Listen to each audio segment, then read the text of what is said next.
we want to look at the architectural design of a GSM cellular system. So some of these things that are listed here, we are not necessarily going to discuss them. So we of course know that we have had a progressive growth of the technology.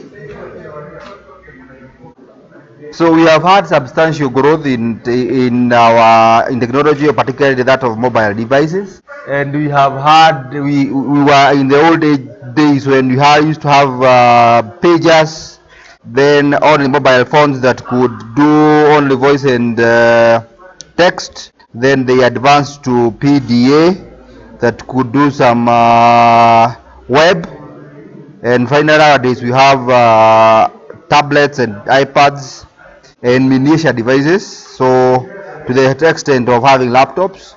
So we don't necessarily need to dwell there over much. We just need to know some fundamentals of GSM, and the GSM is an acronym for Global System for Mobile Communications, and it was developed in the early days of 1980s, and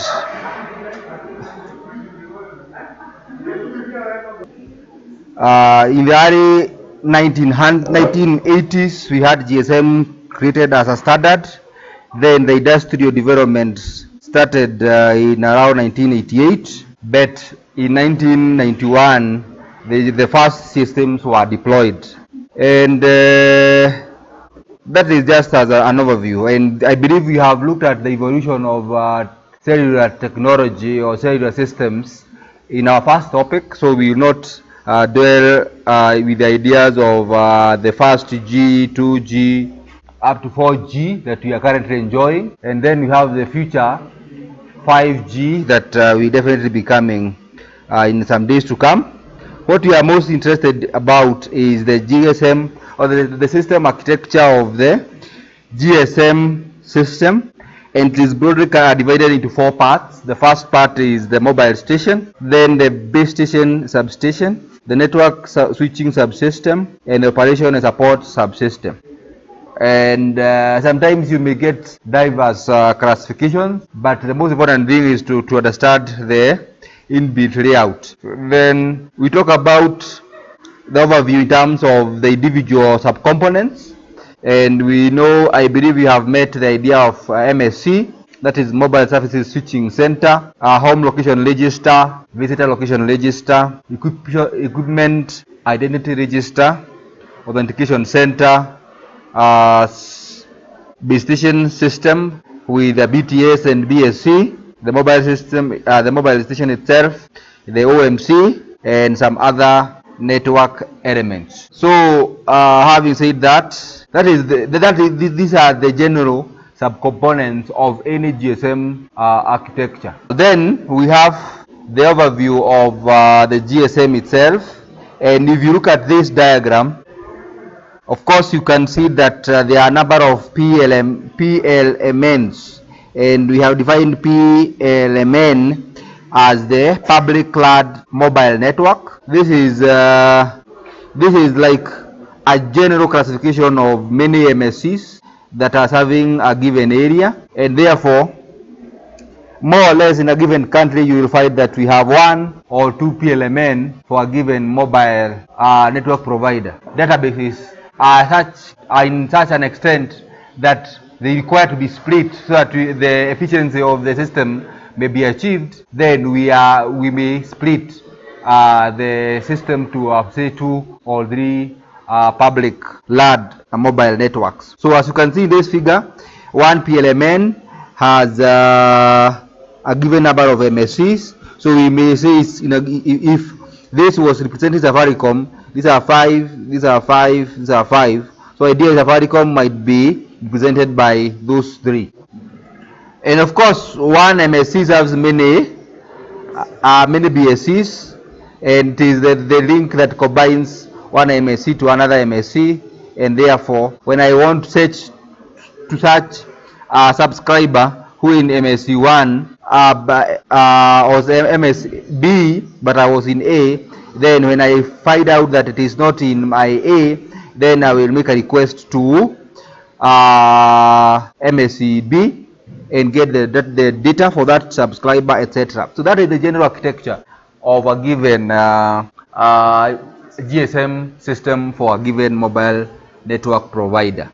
So that is very important for us, because when you are leaving this course, you should have a general idea of how the general GSM architecture layout looks like. So each member country has one or more PLMN depending on its size. That is what we have said. And now we have the system architecture overview again in terms of the subcomponents. So this layout shows the mobile station, that the mobile station is the phone that you have, and that has a SIM card, and itself is called the mobile station.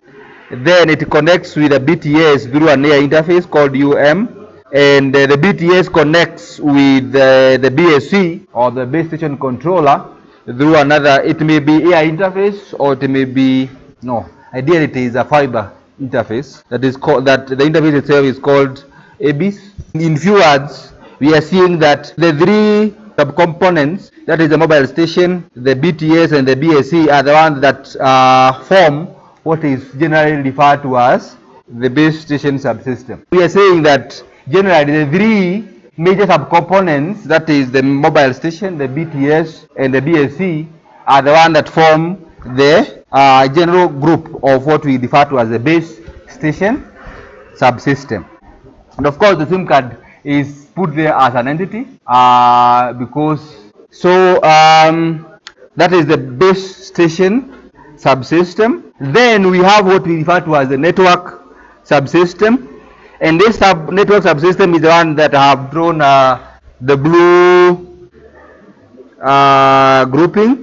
That is, it consists of an MSC, visitor location register, home location register, the authentication center, and the equipment identity register.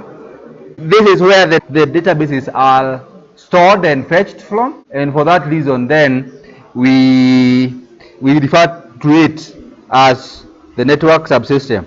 Then the additional one, which is not a requirement for the GSM to work, is the one that we refer to as the value added services, and these are the ones that allows you to have some voicemail left for your on your mailbox. The SMSs are also serviced from the VAS and the service control point, and we also have the operations and maintenance center. This is not necessarily a part of the system. It only allows us to have some interface so that we can troubleshoot, support, and service the GSM architecture in of course it allows us to maintain and support.